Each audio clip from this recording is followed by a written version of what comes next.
Eu queria saber de vocês o quanto vocês acham que é possível integrar português como matemática no cotidiano. Eu não estou falando ainda num âmbito prático, porque para mim, aí nós poderíamos falar bem da vida real e já vamos falar disso, mas na prática, assim, naquela aula ali que o professor está dando, tá? O professor está dando uma aula de português. Existe alguma relação com a aula de matemática? Da mesma coisa, o professor está lá ensinando um conteúdo de matemática, eu vou dizer, sei lá, trigonometria. Isso tem alguma relação com a língua portuguesa, com a literatura? Tem conexões aí que estão sendo perdidas, que fazem com que a gente compartimente os conhecimentos em caixas que parecem, depois que a gente não consegue abrir, e o mundo real, ele não tem caixa, ele é tudo ao mesmo tempo e agora, né?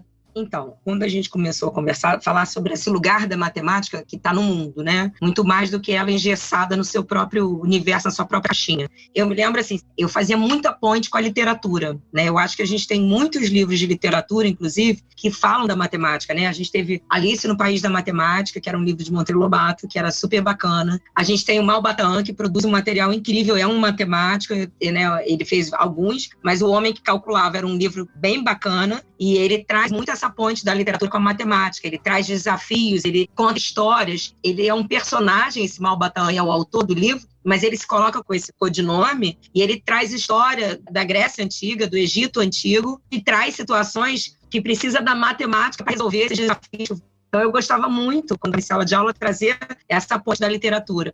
Então, eu acho que essas pontes, não só com a nossa língua materna, mas com várias outras disciplinas, a matemática está muito aberta. E, óbvio, tem a questão da estatística. Eu me lembro que a gente fez uma vez um projeto lindo sobre o analfabetismo, e eu integrei com professores de português, e assim, o que foi mais impactante foi a gente trazer um cenário com línguas de diferentes países, assim, e as pessoas entravam e não conseguiam entender nada. Era para trazer o impacto do que um analfabeto sente ao ler aquilo. E dali foi um trabalho lindíssimo, uma parceria dessa matemática com a língua portuguesa. Se você se interessa por esse papo do podcast, tenho certeza que você vai adorar o livro Tudo Faz Sentido, conectando os pontos entre arte, ciência e inovação. Nessa obra, explora a ligação entre arte e ciência na educação e destaca a importância de ir além do convencional, quebrando as barreiras entre as disciplinas para compreendermos melhor o mundo ao nosso redor. Você pode encontrar o link para o livro na descrição ou simplesmente buscar por João Silveira Tudo Faz Sentido no Google. Se eu entendi bem essa ponte, tu quer dizer que tem algumas obras da literatura, como a obra do Monteiro Lobato, que tu citou, que podem ser integradas em sala de aula, que podem ser colocadas para falar de matemática, tirando proveito da linguagem literária e aprendendo as duas coisas ao mesmo tempo. Eu acho que é uma dica, vamos dizer, bem prática e que para mim faz todo sentido. Do teu ponto de vista, tem alguma coisa, Marta, para ver essa integração na prática? Eu acho que a gente tem que voltar um pouco para a experiência das professoras da educação infantil, que fazem com muita facilidade o trânsito entre as disciplinas. Estou me recordando de uma coisa bastante simples na educação infantil, que faz esse encontro, que é, na verdade, um encontro de três. É o encontro da matemática, da língua, um encontro que eu posso dizer até da cozinha, que é quando você vai trabalhar com as crianças pequenas, as receitas de um bolo. A noção de fração, a noção de um quarto, a noção de quer que seja, está ali. Se a gente for olhar, né, esse acúmulo, eu acho que a gente tem que voltar, especialmente quem está trabalhando com Fundamental 2 e médio, a gente tem que voltar a olhar essas práticas intuitivas, porque absolutamente livres são os professores de educação infantil, que conseguem encontrar caminhos sem muita formalização, mas ao mesmo tempo com muita conceituação e ao mesmo tempo muita intuição, porque na verdade as coisas não se separam, né? Do ponto de vista, elas se separam quando elas se tornam disciplinas. Mas não só aquilo que a Adriana faz, de você ter obras que, na verdade, transitam, e a gente pode dar desde o exemplo do Lobato, que também tem a Emília no País da Gramática, e etc., como esse da matemática, Alice no País da Matemática, mas a gente pode olhar, por exemplo, como esse cotidiano mínimo, é um mínimo, vou cortar uma cartolina para poder fazer esse... Claro que, obviamente, tem uma matemática, mas existe também uma coisa que é importante nesse encontro, que é a narração. A experiência da aprendizagem, ela pressupõe contar uma história. Acho que falta para nós, usar o potencial da língua, da linguagem, para narrar essa experiência. Por exemplo, elaborar um problema de matemática tão comum para as crianças do ensino fundamental. João tinha 30 maçãs. Por que tem que ser essa descrição tão horrível? João tinha 30 maçãs. Por que não pode ser uma coisa como bossa? Por que aqueles problemas que eu fiz nos meus 8 anos de idade são formulados do mesmo jeito? Por que eu não posso criar, na verdade, uma pegada no esquema de um rap, no esquema de um texto teatral para um problema de matemática? Acho que se a gente passa a colocar nos problemas, por exemplo, das primeiras sentenças, das primeiras equações, principalmente essa armação básica das operações, da experiência com o espaço, da trigonometria, caramba, se você bota um professor para narrar, para contar, para criar um ambiente, está aí a matemática com o português. Não sei se é o suficiente, mas eu queria só terminar dizendo o seguinte: assim como a matemática dizem é para poucos, que é um absurdo, eu vou dizer uma coisa bem preconceituosa também. Ser professor é para poucos também. Tá? Tanto quanto eu não posso sair por aí achando que eu posso tocar um violoncelo só porque eu tive meia dúzia de aula. Magistério é relação. Portanto, educação é linguagem. Então, não importa, eu acho que eu vejo muito isso na figura do professor do ensino fundamental, que ele transita entre o estudo de ciências da natureza, vai para a matemática, para a geografia, para a língua, e a matéria fundamental dele o tempo todo é a linguagem. Ninguém é mais importante que ninguém, mas existe um caminho que é a linguagem, um caminho que é a língua, e eu sempre acho que a gente tem que voltar a aprender com os professores da educação infantil. Sensacional. Completa, Adriana.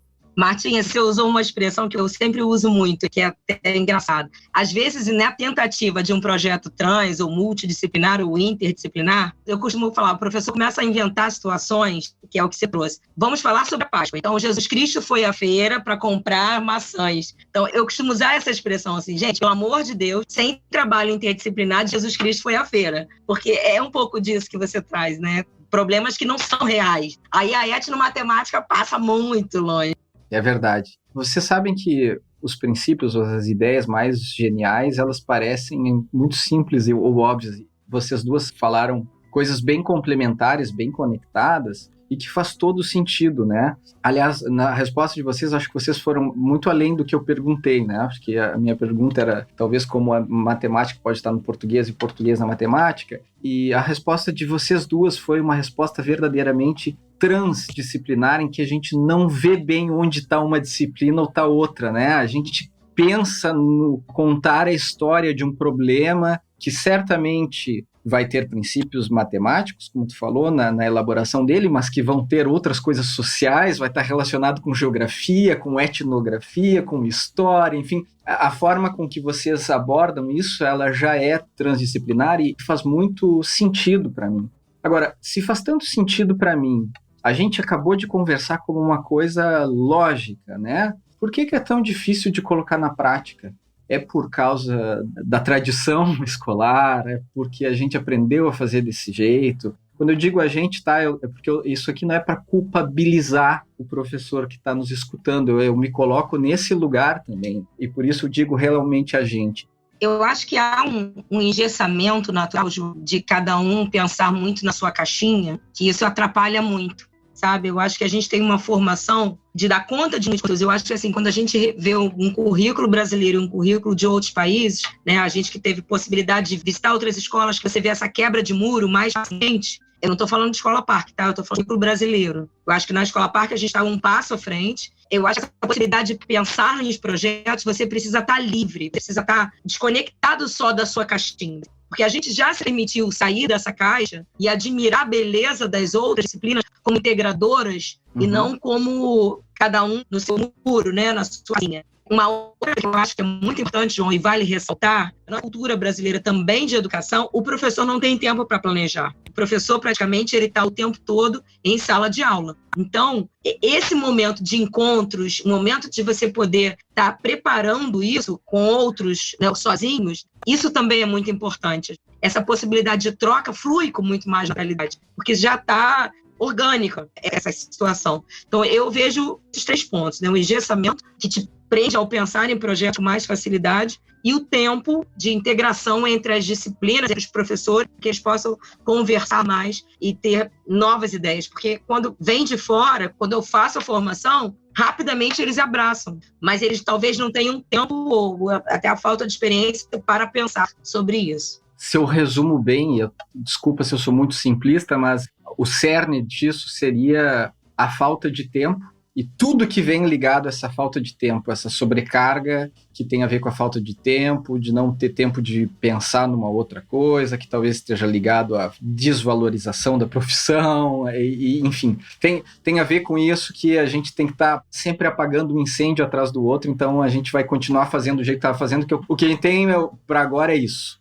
Em resumo, seria esse o teu problema, que me parece alguma coisa bastante real. E para ti, Marta, além disso, tem alguma coisa a mais? Olha, eu vou concordar também com essa descrição que a Adriana faz desse cotidiano, né? O cotidiano, o making off do professor fora da sala de aula, eu acho que tem todos esses elementos que a Adriana apontou. Mas eu iria também a uma questão de natureza mais histórica, da formação brasileira mesmo, sabe? A gente é um país que hoje está tendo que olhar toda a nossa tradição colonial, toda a nossa tradição escravista e toda a nossa tradição de formação de doutores. Doutores é um tipo de classe econômica que não vai estar ali na lida.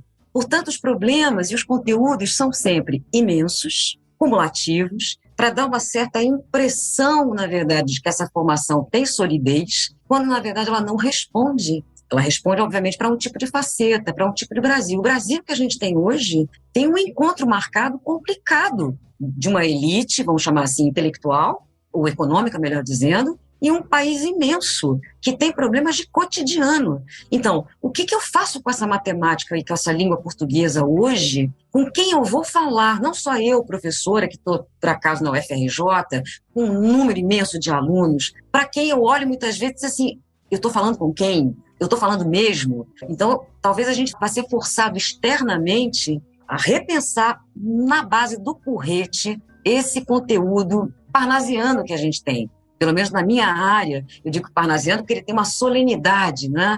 Então eu vou aprender trigonometria, porque o seno, o cosseno e a cossecante em algum lugar vai caber numa resposta de prova. Mas eu fico pensando, por exemplo, o que vai acontecer se a gente insistir com essa fratura social que a gente tem hoje, com essa fratura racial, com essa fratura de classe, o que vai ser desses conteúdos? Pobre da matemática, pobre da língua portuguesa, pobre da literatura, se a gente não mudar com o tipo de demanda que está acontecendo hoje. Menos conteudística e mais dentro do mundo, respondendo ao mundo. Se eu entendi bem, Marta, está querendo dizer que a escola ensina para algo que está desconectado com o cotidiano de quem está aprendendo. É isso, o nosso conteúdo que vem lá programático, ele é desconectado com aquele problema real. Eu não vou nem falar de desconexão temporal em termos históricos, porque o que foi feito há 5 anos atrás, hoje já, né, um parênteses nisso, né, há pouco tempo estava lendo um negócio sobre redes sociais na educação, e era um negócio falando do Facebook, quer dizer, era 6 anos atrás, num artigo que não tem alguma coisa a ver com o TikTok, mas a dinâmica é completamente diferente. A dinâmica de interação é numa outra lógica. Então, além dessa disfunção temporal, o que tu está querendo me dizer é que tem uma disfunção de realidade mesmo. O cara vai aprender a trigonometria, se ele não sabe somar 1 mais 1 mais 2, ele não sabe chegar no mercado e saber fazer regra de 3. É isso que tu quer dizer, Marco? Eu quero dizer isso e quero dizer que aquele que tem acesso, pelo menos, de passar pela trigonometria sem fazer a regra de 3, que já é um sortudo. Estou pensando aqui numa classe que tem condição de ter uma escola, com professor todos os dias. No meu caso, por exemplo, uma escola com uma PARC e outras tantas. Mas eu fico pensando que a gente tem uma dificuldade de saber, e é a pergunta que a PARC sempre se faz, né, com os coordenadores da PARC, que a gestão da PARC, e com a qual a gente tem que sempre lidar, a gente não sabe o que é o essencial. Então, a gente opta por um currículo de verniz, não estou dizendo que é a PARC, né, porque a PARC tenta furar e deixar essa estrutura porosa, deixar ela toda furada, mas a gente não sabe o que a gente realmente... Na verdade, é como se a gente tivesse produzido um currículo de verniz, para invernizar um determinado sujeito que vai ter um bom trabalho, que vai ter um lugar na vida, mas nem para ele mais está servindo, porque ele vai ter que lidar, quando ele sair da escola, ele vai ter que lidar com uma universidade que é preta, uma universidade cheia de interpelações da condição racial dele, a condição de classe, ele vai ficar lá igual um bocó. Eu não sei de onde eu tirei isso aí, mas deve ter bem uns 30 anos aí, me desculpe quem estiver ouvindo com esse termo aí, bocó. Mas é o bobalhão, né?